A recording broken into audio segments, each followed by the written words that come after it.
नमस्कार साथियों, अगर आपके राज्य में एसआईआर वेरिफिकेशन हो चुका है तो भैया निश्चिंत होकर मत बैठ जाना, क्योंकि उससे भी बड़ी मुसीबत अब आप पर आ सकती है। और अगर आपके राज्य में एसआईआर नहीं हुआ है तो आपको इस वीडियो को और भी ज़्यादा ध्यान से देखना होगा, क्योंकि बीएलओ एक बार फिर से आपके घर पर आना शुरू हो चुके हैं। जी हाँ साथियों, जिन राज्यों में एसआईआर हो चुका है या जिन राज्यों में नहीं हुआ है, सभी में एक बार बीएलओ आपके घर पर फिर से आ सकते हैं और आपको इस बार पहले से ज़्यादा कठिन प्रक्रिया से गुजरना पड़ सकता है। तो क्या है वो सच्चाई, आज की इस वीडियो में जानेंगे। वीडियो को प्लीज़ पूरा देखिएगा, स्किप मत करिएगा। आपके लिए बहुत ही महत्वपूर्ण जानकारी आज मैं लेकर के आया हूं। तो चलिए वीडियो को स्टार्ट करते हैं और हर एक टॉपिक को विस्तार से समझते हैं। तो देखिए, जिस तरह से बीएलओ आपके घर पर आए थे एसआईआर वेरिफिकेशन के दौरान, आपसे कुछ दस्तावेज मांगे गए थे, दस्तावेज आपके पास नहीं थे, फिर आपके घर पर एक नोटिस आया था, उस नोटिस के दौरान आप सुनवाई पर गए और वहां पर भी जाके कुछ दस्तावेज आपने दिखाए। एंड फाइनली अब जिन राज्यों में एसआईआर हो चुका था वहां पर फाइनल वोटर लिस्ट आ चुकी है। अब यहां पर मैं आपको बताऊंगा कि ये एक प्रोसेस था जो खत्म हो चुका है, लेकिन अब एक उससे भी बड़ा प्रोसेस है जो अब शुरू होने वाला है। जी हाँ साथियों, बिल्कुल सही सुना आपने, वो है एनआरसी यानी नेशनल रजिस्टर ऑफ सिटीजनशिप। अब आप में से बहुत से लोग बोलोगे कि यार ये तो न्यूज़ हमें कहीं सुनाई नहीं दी, ना तो मीडिया पर बताई गई, ना ही न्यूज़ चैनल पर, ना ही न्यूज़पेपर पर, ये आप कैसे बता रहे हो? तो देखिए, मैं बता रहा हूँ गृह मंत्री अमित शाह जी के बयान से लेकर के। उन्होंने ये चीज़ जनवरी के पहले हफ्ते में ही कह दी थी। बल्कि आप लोग अगर ध्यान से आप लोगों ने देखा हो तो जब एसआईआर वेरिफिकेशन किसी भी राज्य में नहीं हुआ था, बिहार में चल रहा था, उस टाइम प्रारंभिक दौर में था, उसी समय गृह मंत्री अमित शाह जी ने यह कह दिया था कि जिन राज्यों में एसआईआर वेरिफिकेशन कंप्लीट होता जाएगा हम वहां पर एनआरसी करवाते जाएंगे। तो बिहार में एसआईआर वेरिफिकेशन खत्म हो चुका, लेकिन वहां पर अभी आप लोग देख रहे हो कि हलचल चल रही है।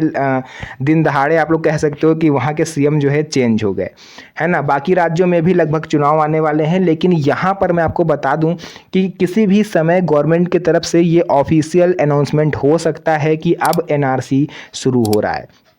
और एनआरसी अगर शुरू हुई तो सीधा टारगेट किया जाएगा आपकी नागरिकता को, यानी बीएलओ इस बार घर पर तो आएंगे। इस बार देखिए, आपके पास ऑप्शन भी था। कई लोगों ने एसआईआर में भाग ही नहीं लिया। उनका मानना था कि भैया ना हमने कभी वोट डाला है और ना हम कभी वोट डालेंगे, नाम आए लिस्ट में या नाम ना आए। तो ये आपके पास ऑप्शन था, लेकिन एनआरसी में आपके पास ऑप्शन नहीं होगा। उसमें आप ये कह के पल्ला नहीं झाड़ सकते हो कि यार हमसे इससे कोई मतलब नहीं है। मतलब नहीं है तो फिर आपको किसी सरकारी योजना का लाभ भी नहीं मिलेगा, क्योंकि भारत के आप नागरिक जब नागरिकता सिद्ध नहीं कर पाओगे, आपको गवर्नमेंट भारत का नागरिक मानेगी नहीं, तो जो अधिकार भारत के नागरिकों को मिलते हैं वो अधिकार आपको कैसे मिल सकते हैं? इस वजह से आपको नागरिकता को तो प्रूफ करनी पड़ेगी। अच्छा, नागरिकता को प्रूफ करने के भी कई सारे तरीके होते हैं, लेकिन जो मेन तरीका होता है वो चलता है संविधान से। आप सिटीजनशिप एक्ट 1955 को अगर आप पढ़ोगे तो ये बनाया गया था 1955 में, क्योंकि नागरिकता को लेकर के उस टाइम काफ़ी ज़्यादा विवाद चल रहा था। आधे लोग पाकिस्तान से आ रहे थे, कोई जा रहा था, क्योंकि पार्टीशन जस्ट होके उठा था। तो इसी को देखते हुए एक नियम बनाया गया था सिटीजनशिप एक्ट 1955 के तहत। इसके थ्रू आप टोटल 4 तरीके से अपनी नागरिकता साबित कर सकते हो। बाई डेसेंट यानी वंश के द्वारा, बाई बर्थ यानी कि जन्म के द्वारा, बाई नेचुरलाइजेशन यानी प्राकृतिककरण से, और बाई रजिस्ट्रेशन यानी कि पंजीकरण के द्वारा। इन चारों तरीकों को मैं अभी आपको बताऊंगा, इसमें डीपली जाएंगे, एक एक चीज़ को समझेंगे। लेकिन उससे पहले आप ये समझ लीजिए कि 1987 से पहले अगर आपका जन्म हुआ है तो भी आपको अब दस्तावेज दिखाने पड़ेंगे, क्योंकि रूल ये था। सिटीजनशिप एक्ट 1955 के ही हवाले से ये खबर थी, उसी में ये चीज़ लिखी हुई है कि जिनका जन्म 1987 से पहले होगा उन्हें अपने नागरिकता को सिद्ध करने के लिए किसी तरह का कोई दस्तावेज दिखाना नहीं पड़ेगा। अब आप लोग में के दिमाग में ये चीज़ जरूर आई होगी कि सिटीजनशिप एक्ट बना 1955 में, तो 1987 इतना लंबा क्यों ले लिया, इतना बड़ा गैप क्यों ले लिया? तो देखिए, गैप जो लिया गया है वो 1955 में पहली बार ये सिटीजनशिप एक्ट 1955 बना था, 1987 में इसमें संशोधन हुआ। इसी वजह से इसके बीच के गैप को माना जाता है। 1987 से पहले जो भी लोग पैदा हुए हैं उन्हें किसी तरह का सबूत जो है नागरिकता का नहीं देना, और इसी चीज़ का फ़ायदा उठाते हैं घुसपैठिए, हमारे देश में जो घुस के आ जाते हैं, रहने लगते हैं एज अ इंडियन सिटीजन। और हमारे भारत देश के नागरिकों को जो अधिकार मिलने चाहिए वो अवैध तरीके से ये लोग उसको लेते हैं। जिनके पास, हमारे देश के जो नागरिक हैं, गरीब नागरिक, उनके पास आवास नहीं है रहने को, तो ये घुसपैठिए आके उनकी जगह पर आवास लेके रह रहे हैं। सोचिए अगर इन घुसपैठियों को जो सुविधाएं मिली है इनको ना मिली होती तो यही सुविधा किसी भारत देश के नागरिक को मिलती। तो इसी वजह से गवर्नमेंट ने अब ये कर दिया है कि 1987 से पहले अगर आपका जन्म हुआ है तो भी आपको दस्तावेज दिखाना होगा, लेकिन केवल एक जो ये प्रूफ कर सके कि आप या तो वंश के थ्रू भारत में रह रहे हो या जन्म के थ्रू भारत में रह रहे हो। तो चलिए पहले जान लेते हैं कि वंश, जन्म, रजिस्ट्रेशन और प्राकृतिकरण है क्या। तो नंबर 1 पर हम बात करेंगे बाई बर्थ, यानी जन्म के दौरान नागरिकता कैसे साबित कर सकते हो। तो आपके पास ये ऑप्शन होता है कि आप अपने जन्म का प्रूफ अधिकारियों को दिखा दो। किसी भी तरह से अगर आप ये सिद्ध करने में सक्षम हो गए कि आपका जन्म भारत में हुआ है तो फिर आप भारत के नागरिक माने जाओगे। वहीं दूसरा होता है वंश के द्वारा, यानी कि अगर आप किसी तरह से ये प्रूफ कर दो कि आपके पूर्वज भारत में रहते थे तो भी आपको भारत का नागरिक माना जाएगा, क्योंकि कई केस में ऐसा देखा गया है कि लोग अपने जन्म का प्रूफ दे नहीं पाते, क्योंकि उस टाइम 1970-80 के आसपास बर्थ सर्टिफिकेट इतना ज़्यादा बनते नहीं थे, लोग जागरूक थे नहीं, कई लोगों का जन्म घर पर हो जाता था। इस वजह से लोगों के पास बर्थ सर्टिफिकेट नहीं है, और जो पढ़े लिखे नहीं हैं उनके पास 10th क्लास की मार्कशीट भी नहीं है।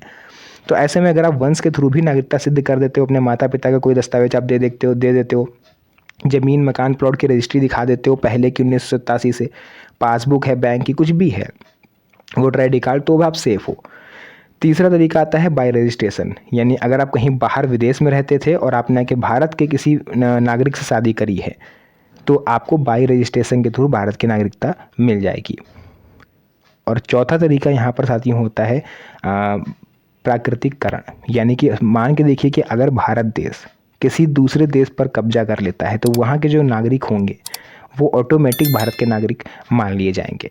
तो ये टोटल 4 तरीके होते हैं जिनके द्वारा हम नागरिकता को प्रूफ कर सकते हैं। तो देखिए ये तो बात थी नागरिकता की, तो ये आप किस तरह से नागरिकता को साबित कर सकते हो। अब बात करते हैं NRC को लेकर के। तो सवाल ये है क्या NRC लागू हो चुका है? तो जी नहीं, अभी NRC पूरी तरह से लागू नहीं हुआ है, लेकिन असम राज्य में NRC हो चुका है 2019 में, और उस NRC के दौरान लगभग 19 लाख लोग अपनी नागरिकता साबित नहीं कर पाए। अभी पूरे देश में NRC जो है प्रस्तावित है, किसी भी टाइम हो सकता है। ध्यान रहे, भले नियम में छूट आपको मिल रही है लेकिन वेरिफिकेशन में आपसे कुछ दस्तावेज मांगे जा सकते हैं। वो दस्तावेज मैं आपको बता दूंगा अभी कौन कौन से रहेंगे। उससे पहले आप जान लीजिए कि दस्तावेज कौन कौन से ज़रूरी हैं। चलिए बता ही देते हैं। नंबर 1 पर आपके पास जन्म प्रमाण पत्र होना चाहिए, अगर नहीं है तो पासपोर्ट नहीं है तो स्कूल का सर्टिफिकेट, चाहे वो TC हो चाहे वो मार्कशीट हो, वोटर ID कार्ड और राशन कार्ड। अगर ये आपके पास हैं तो इसमें से कुछ डॉक्यूमेंट को आप सपोर्टिव डॉक्यूमेंट के रूप में यूज़ कर सकते हो और कुछ डॉक्यूमेंट आपकी नागरिकता के ठोस प्रमाण हैं। लेकिन साथियों सबसे पहले आप ये जानिए क्या SIR और NRC आपस में कनेक्टेड हैं, क्योंकि बहुत सारे लोग इस चीज़ को भ्रम फैला रहे हैं कि NRC और SIR दोनों एक जैसा है। तो मैं आपको बता दूं कि SIR जो हुआ था उसका मतलब होता है स्पेशल इंटेंसिव रिवीजन, यानी मतदाता सूची की एक बार दोबारा से जांच करके उसे संशोधित करना, यानी जो मृत वोटर्स हैं, जो डुप्लीकेट वोटर्स हैं, ये जो एक राज्य छोड़ के दूसरे राज्य में चले गए हैं, उनका नाम हटाना और नए नाम जोड़ना।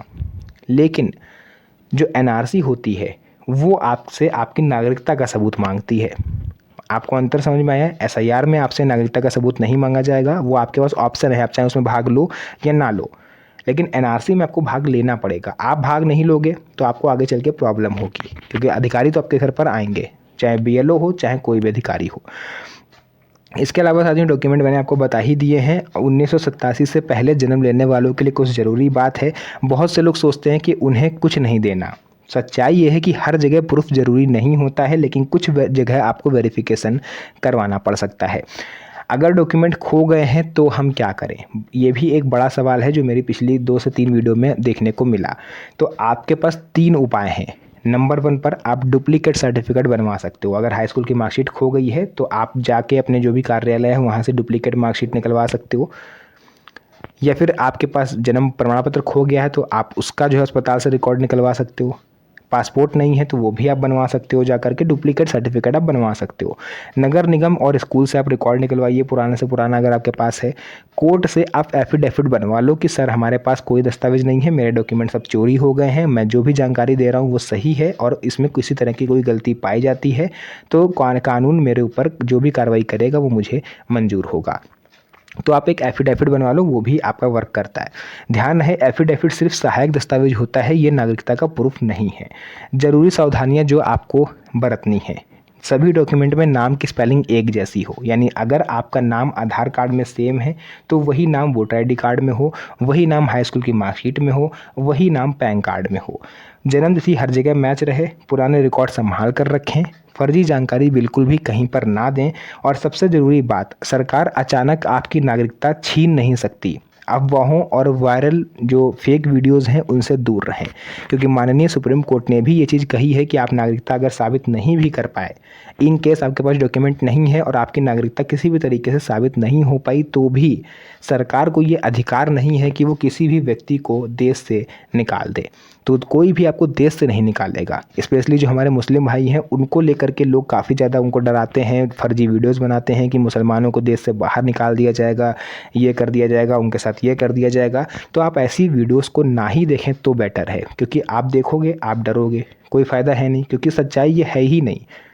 गवर्नमेंट आपको देश से बाहर निकाल ही नहीं रही है, लेकिन हाँ कुछ रेस्ट्रिक्शन लग सकते हैं, जैसे सरकारी योजना का हो सकता है लाभ ना मिले, बाकी वो तो जब भी क्लियर होगा जब एनआरसी का नोटिफिकेशन आएगा। अभी इस पर कुछ भी बोलना बेवकूफ़ी होगी। बीएलओ घर घर क्यों आ रहे हैं? जिनका नाम लिस्ट से हट गया है, जिनका फॉर्म अधूरा है, जिनकी जानकारी गलत है, उनके घर पर बीएलओ एक बार फिर से आएंगे, क्योंकि एसआईआर की फाइनल लिस्ट आ चुकी है। जिनका नाम वोटर लिस्ट में नहीं आया, उनके घर पर एक बार बीएलओ फिर से आएंगे और उनका नाम जो है संशोधित करवा के जुड़वाएंगे। तो ये थी महत्वपूर्ण जानकारी जो मुझे लगा आप लोगों के साथ शेयर करना बेहद ज़रूरी है, क्योंकि आपको इसकी जानकारी होनी चाहिए। तो जो भी चीज़ें थी मैंने आपको पूरा विस्तार से बताया। अब ये आपका फ़र्ज़ बनता है कि वीडियो अगर आप तक पहुँची है तो इसे आप अपने यार दोस्तों और रिश्तेदारों के साथ भी शेयर करिए। बाकी फिर से मुलाकात होगी आप सभी से एक और नई मज़ेदार वीडियो में। तो आज के लिए बस इतना ही, मिलते हैं आप सभी से एक और नई मज़ेदार वीडियो में। तब तक के लिए धन्यवाद। जय हिंद।